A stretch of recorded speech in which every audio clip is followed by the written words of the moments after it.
As a new Skyblock player, you'd probably take one look at the price of booster cookies and absolutely sprint in the other direction.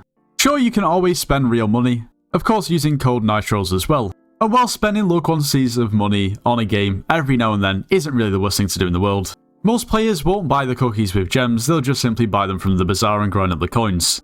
But of course the only way to actually get booster cookies in the first place is to spend real money. Now this makes the booster cookie market really strange. The only thing that's really comparable is pet skins, but yeah, again, that's completely different because they're only usually released for a limited time. With the market supply completely reliant on people spending real money on the game, and the demand for booster cookies being consistently high, it may lead many players to wonder if it's even worth paying 9 million coins for a cookie. Especially when you're an Iron Man player and you run out of a cookie and you see booster cookies in 9 million, it's honestly quite hard to press that buy button, because I feel like I'm being ripped off. But why are booster cookies so expensive? Is what you get from the cookie really worth the coins? Well, that's what we aim to find out today. Before we do get into the video, if you are planning on purchasing anything from the Hypixel store, make sure to use code NITROS, it gets yourself 5% off. Also, you should subscribe to the channel, it does help out a lot. We're actually trying to hit 100k subscribers before the end of next year. It's going to be tough, but I think we can do it. Make sure you subscribe. And you should join the Discord server, it's linked in the description. We offer slayers and dungeon carries, so if you need carries or want to carry and make some coins, make sure to join. Well, if we look into the history of the booster cookie prices, they have both been way higher in price and also way lower. Well, if we take a look back, we can see that booster cookies were only actually added to Skyblock on the 8th of September 2020, which is over a year after the game first released. 2/3 of a year later, booster cookies were introduced to the bazaar on Iron Man profiles too. Obviously the bazaar is very limited for Iron Man, you can essentially just buy cookies. Following on from that, in August of 2022, the wisdom stats given to you by the booster cookie were changed to +20 rather than 20%, meaning that everybody actually received the same buffs from booster cookies, rather than it basically relying on the skills you already had. Now, how about the price of booster cookies? Well, just in the past week they've fluctuated about 1 million coins, considering, let's see, on the December the 10th, that was 5 days ago, they were down at basically 8 million coins. What I've noticed is this website I'm using, Bazaar Tracker, this is average buy and sell price, or this isn't the highest, this is not showing the peaks and it's not showing the dips to its full extent. But in the past couple of weeks it's not been uncommon to pay under 8 million coins for a cookie, buying it now, and yesterday I paid 9 million coins, which was really hard to do. If we take a look back over the past 2 months, it's honestly a little bit inconsistent of recent times, but the consistent trend is that it's been increasing relatively steadily. And unfortunately we can only actually see back as far as June, however back in June they were about 6.5 mil. But this doesn't entirely paint the full picture. Earlier this year, in the days of inflation, booster cookies went up to between 11 and 12 million coins each, which was absolute insanity. But why the price fluctuations? Well, because the booster cookie supply is completely based off people spending real money, then it'd be quite easy to assume that when the prices are low, that means that there's essentially just less people buying cookies, therefore there's less supply, considering the demand is always pretty constant.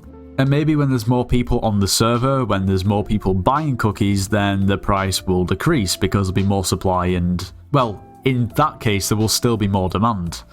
But it makes you think, if there's more people on the server, more people spending money, the demand is going to increase for booster cookies and so is the supply, so you would think that the price would remain relatively constant. The same goes for when the prices dip, when less people are buying booster cookies, but there's actually still less people on the server because there's less people buying, less people playing the server means there's less people spending money. So that doesn't really fully explain at all why the prices change. We have to look to external factors. This year, back when we had a period of hyperinflation, everything rose in price. It didn't matter what the item was, it was on the up. Recombobulators spiked to over 10-12 million coins. Scrolls to put on the Hyperion were not even sellable on the bazaar because they were that expensive. When booster cookies were actually first released onto the bazaar, they were only a matter of 1 to 200k right at the start. They quickly rose to around about 1 to 2 and then to 3 million over the course of mid-2021. But of course the value of 1 million coins back in 2021, as opposed to the value of 1 million coins today, i.e. the buying power of those coins is now substantially lower because of general inflation. Considering booster cookies right now are around about 9 million coins, you have to ask the question, is it worth it? And you have to look at it two separate ways. You have to look at it from the person buying the booster cookie to consume and use, and you also have to look at it from the person buying cookies with gems to sell the cookies. I mean, of course you don't have to sell the cookies if you buy them with gems, you could be buying them to use them. And the hard reality is if you're buying a cookie as a new player, it's probably not technically worth it. You see, the amount of bits that you get back from a booster cookie is completely based on your fame rank, and the lower that your fame rank is, the less bits that you get back. Therefore, you actually lose money. You lose money from the cookie. You can check your own fame rank by going to the booster cookie menu in the bottom right of the Skyblock menu and hovering over fame rank.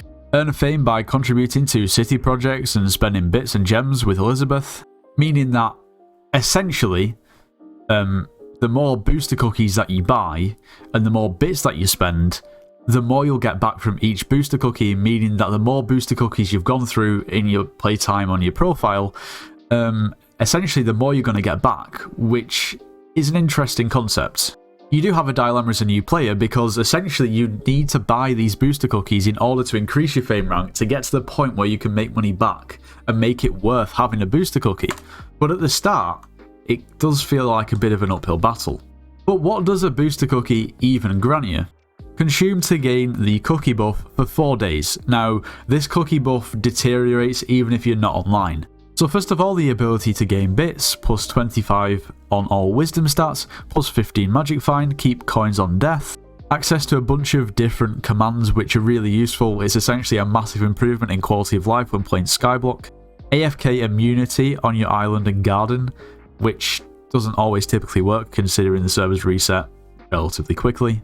Toggle specific potion effects, link your items in chat showing/show, insta sell your materials, stash to the bazaar.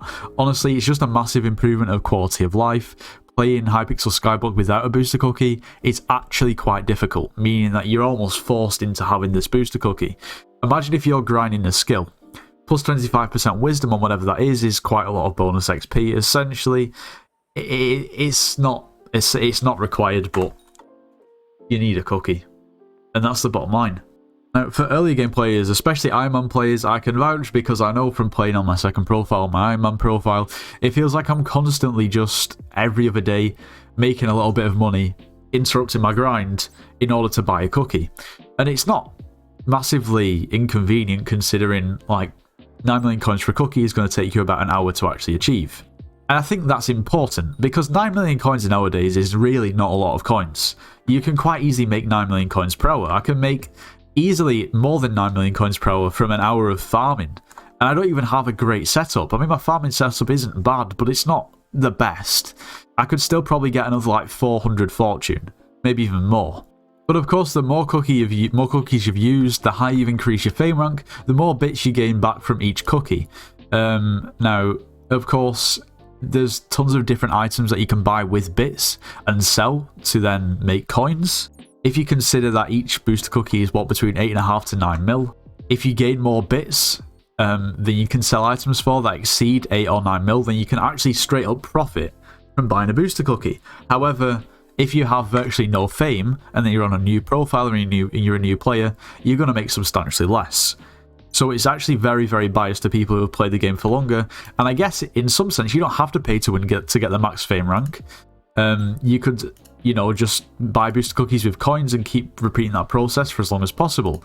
But if you go ahead and buy loads of like skins with gems, then sure, you're going to increase your fame rank much quicker, meaning that it is a little bit pay to win. The whole process, the whole concept of cookies is pay to win anyway, because the only way they're on the market is by buying them with real gems. And you get the gems with real money. Something else related to cookies at the moment, it's not completely related to this video, but I think it's important to mention. I've got a cookie on at the moment. Okay, this cookie buff lasts for 3 days and 21 hours. Now, the booster cookie description says that when you consume the cookie, it gives you the cookie buff for 4 days, which is obviously 4 days. Meaning that this cookie right here would only make sense if I've applied this, 3 hours ago. But I've applied this yesterday, and I've seen a lot of people experience this at the moment when they're actually getting a cookie buff for 5 days rather than 4 days, which is really weird because obviously the description hasn't changed, there's nothing in patch notes. Seems a little bit weird. So if I'm being honest, right now is a good time to buy cookies. Number one, a lot of people are getting an extra day. I don't know why that is. I don't know if it's a bug. I don't know if it's a glitch, but it's definitely there. Considering I bought that cookie yesterday, it still says I have essentially 4 days left on it, which makes no sense at all. And also at the moment, if you're buying cookies with gems, then you gain a lot back for your gems, considering that earlier this week, cookies were down at less than 8 million coins. And now, at points, if you sell them at the right time, if you put a sell offer up, you can get over 9 million coins per cookie, which is massive. So I guess answering the initial question of why are booster cookies so expensive, well, it's a combination of external market factors, general inflation, and I guess asking yourself the question, is it really that expensive for what it gives you? Are booster cookies worth it? 100%. The more booster cookies you have, the more you contribute towards being able to profit from them. And profiting from a booster cookie is free money. Why would you not want that? Anyway, that's going to wrap up today's video. I hope you all have enjoyed. If you have, make sure you do leave a like, subscribe if you're new, and I'll see you in the next one.